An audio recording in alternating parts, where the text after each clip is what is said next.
Goeiemôre vriende in ons Here Jesus Christus. Hartlik welkom by ons oggendoordenkings van Uit die Woord Digitaal.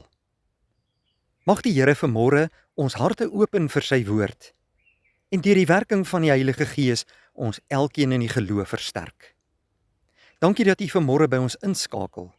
Ek is Dominee Adriaan Swart. Ons lees vanmôre Johannes 1 vers 29. Die volgende dag sien Johannes vir Jesus na hom toe kom. Hy sê toe: "Daar is die lam van God wat die sonde van die wêreld wegneem." Johannes die Doper was besig op hierdie stadium langs die Jordaanrivier in Betanië besig om mense te doop. En hy het dit gedoen omdat hy die boodskapper van God was, wat die goeie nuus van verlossing na alle mense toe gebring het.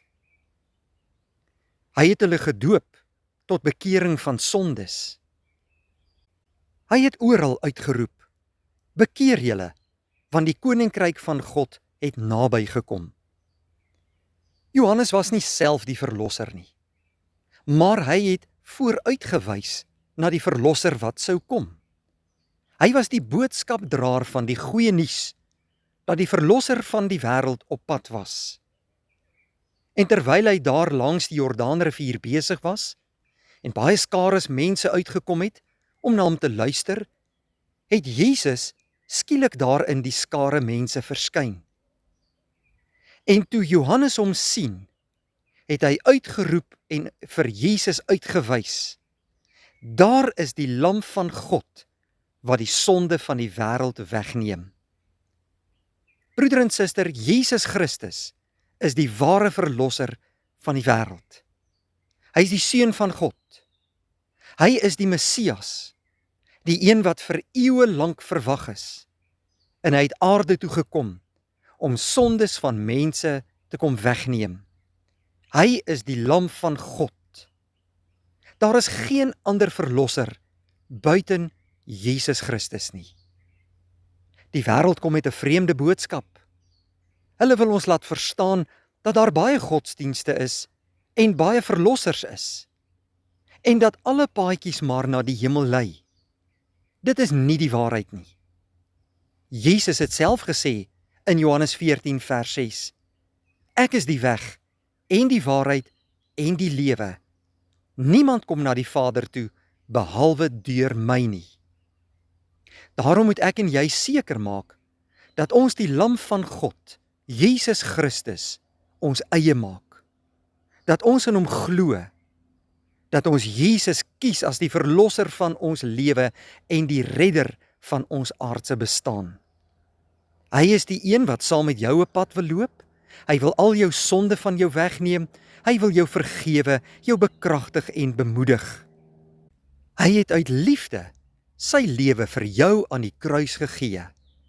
Hy het in jou plek die straf op die sonde gedra, dat jy gered kan word. En elkeen wat in hom glo, sal gered word. Dit sê 1 Johannes 5 vers 1 tot 13. Kom ek en jy, maak vandag seker dat ons Jesus Christus as die lam van God ons eie maak. Hy het aarde toe gekom om sonde op hom te neem. Hy wil jou ook red. Neem hom aan deur hom gelowig jou verlosser te maak. En as jy dit gedoen het, dan is jy kind van God, sê Johannes 1 vers 12. Mag hierdie dag vir ons 'n baie mooi en 'n geseënde dag wees. Kom ons gaan lewe tot eer van die Here en ons maak sy woord deel van ons lewe. Kom ons bid saam.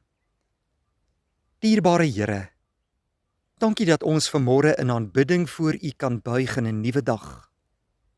Ons aanbid U as die lam van God, die verlosser van die wêreld, die Here van ons lewe. Baie dankie dat U die hoogste prys kom betaal het om ons van die sonde te kom red. Dankie dat ons kinders van die lewende God kan wees. Hierdie nuwe dag lê voor ons. Lei ons, behoed en bewaar ons, gee ons krag om ons lewe aan U te kan toewy. Help vir ons om elke dag gehoorsaam aan u woord te wees en om as kinders van die lewende God te lewe. In Jesus naam bid ons dit. Amen. Dankie vriende, 'n mooi dag.